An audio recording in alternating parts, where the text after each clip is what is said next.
Final Fight! Final Fight! Final Fight! Final Fight! Final Fight!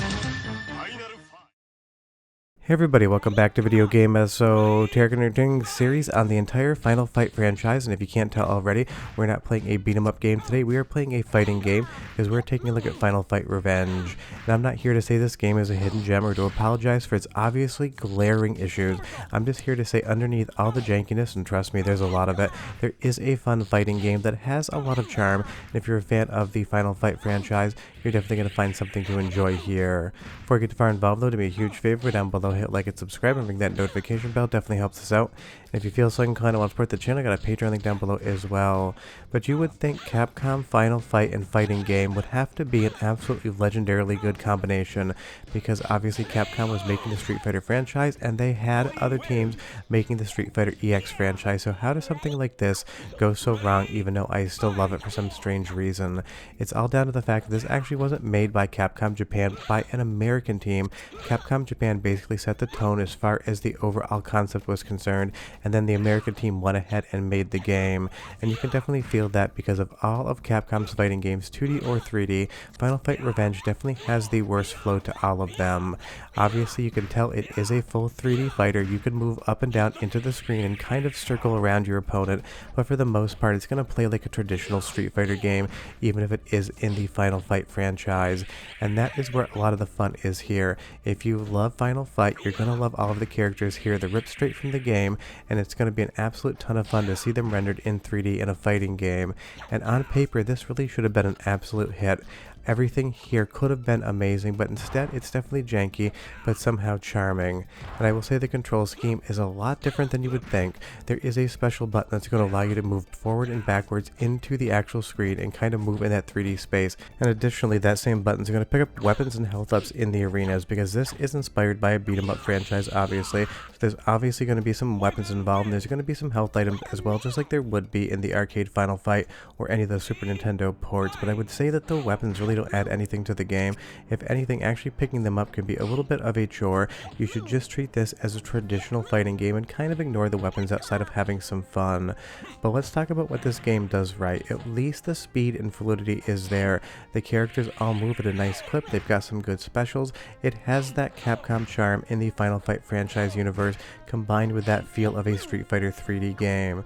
Additionally, even if the Sega Saturn wasn't the best at drawing 3D, all of the characters here instantaneously recognizable, and I really love that chunky polygon look to them. And you have different costumes to wear color-wise depending on what button you press when you actually pick your character. But this attack right here, Rolento turns into a helicopter and basically just flies around throwing grenades down just like he would in the actual beat 'em ups, and I'll show you that in just a moment. But this game has a sense of humor, it's got a sense of charm. You can tell the developers both in Japan and in America were absolutely trying to make the best fighting game they possibly could. Unfortunately, things definitely went off the rails a little bit, and we'll talk about that in a moment.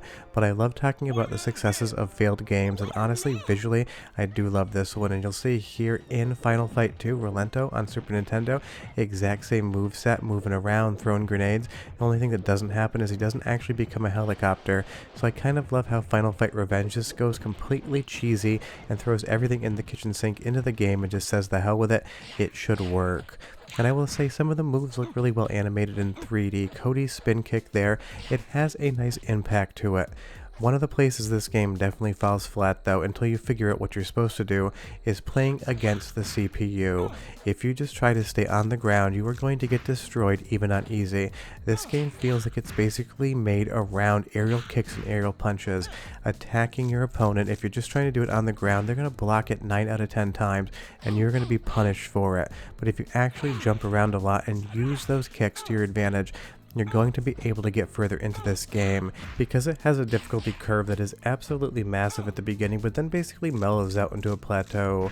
But because it is Capcom, it is Final Fight, and it is a fighting game, the one thing that I cannot strike this for in any way, shape, or form is going to be the soundtrack. I think it's spectacular, so go ahead and listen for 45 seconds. I'll be back with more history about this very weird fighting game. Come on! Ready? Ready? Fight!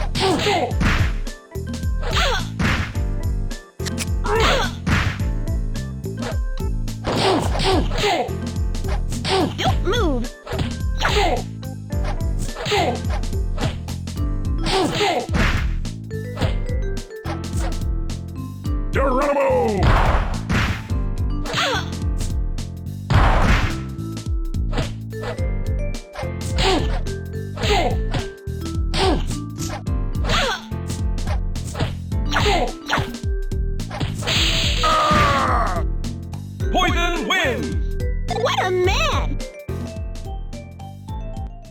love how calm the music is in that stage. You would expect it to be over the top, but it really does sound good. It's definitely going to give you a great track for every single arena you're fighting in. And I will say that some of the characters you absolutely click with, some of them you're not going to click with whatsoever.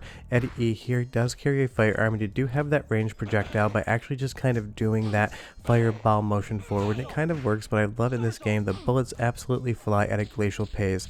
It makes no sense logically, but of course it is a video game. But I would say that Eddie E is one of the characters I don't click with. Some of them here feel way more well balanced than others, and I would say the balancing in this game is definitely all across the board. Some characters, whether you're playing with them or against them, are going to absolutely not click with you, and other characters feel like it's basically just a free win once you understand how you have to kind of jump around and play around with those aerial attacks. So you kind of get to decide what you want to do. But I love that Andori is here, clearly an Andre the Giant facsimile, because Capcom clearly didn't have the rights to that, and I love just how heavy his attacks are. And again, it is so fun to see these characters from the classic Final Fight games, like here on the Sharp X68000, coming over into a fighting game and being designed in full 3D. Again, it's not the best 3D the Sega Saturn ever had. It's definitely blocky and chunky, but it has so much charm and so much character. I just love looking at it, and even though the backgrounds are simple, basic 2D images, they don't really have any sort of parallax or intrigue in them. They do have a nice look, and all of the colors that they chose do give each stage a personality. You can just tell the developers had trouble actually making a fighting game, and that's because this was the first fighting game they'd ever developed, down to the fact that this was not made by any of the teams in Japan with that fighting game experience. So you kind of have to weigh this game one of two ways. Do you weigh it against everything else 3D fighting game wise back in the day, or do you weigh it against the fact that this was the developer's first attempt at doing something in 3D? And because this game came out so late into the 90s, there were so many other amazing fighting games on the market. Your Tekkens, your Street Fighter EXs, your Dead or Alives, your Virtua Fighters. This one definitely pales in comparison to all of them. But what it doesn't pale in comparison to is that sense and charm of dedication. And that's why, even though this game is not quote-unquote a good game, I still absolutely love it for what it tries to do. It is just an oddball release, and you know, if you watch the channel, I love janky games so long as there is some fun to be had there. And Damned here against Sodom, it is fun again just to see another character from the arcade version of the beat 'em up come over into a fighting game. If you like Final Fight and you've never played Final Fight Revenge before, definitely give it a shot. It is a weird title, but it is a fun title. Just don't expect to go in finding one of those hidden gem deep cut fighting games. Go in expecting to get some really fun Final Fight lore, see the characters in 3D, and kind of just play around. And trust me, this is the type of game that gets so much better if you're actually playing with a human opponent. Next game night, go ahead and load this thing up on your Sega Saturn, emulation, or Mr. FPGA, and just tell your friends you have a deep cut fighter that you want them to play. And Belger here, I love him as a final boss, and he's got some great music as well. So one more soundtrack sample, and I'll be right back and tell you a little bit more about why I love a really bad game. Yeah.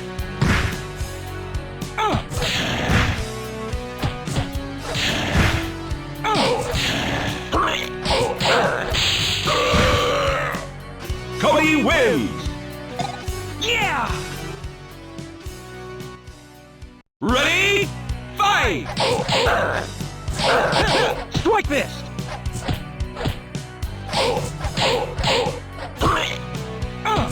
Really fun music, and honestly it sounds like a mix of something that would have come from a Rocky movie if that Rocky movie was also a horror movie. And I love that we just knocked his arm off and he uses it as a weapon and then explodes his entire body into chunks that then become more explosive chunks. Final Fight Revenge has a big personality. It's got a lot of heart, and it really tried to be an incredible fighting game. Unfortunately, due to the design and the balance and the overall gameplay nature, it ended up being a bad fighting game. But sometimes bad games can be some of your favorite games of all time, and I would say, even though I readily admit that Final Fight Revenge is not a good game, it is one of my favorite Sega Saturn games of all time. And of course, if we're going to do a Final Fight retrospective, it has to be on here. But don't worry, we're going to do Final Fight Streetwise, a game that definitely has pretty much no redeeming value soon. But short of that, we're done. Play this game if you never have. Trust me, it is a 10 out of 10 for being a 5 out of 10. See you guys next time. Bye-bye. Game over.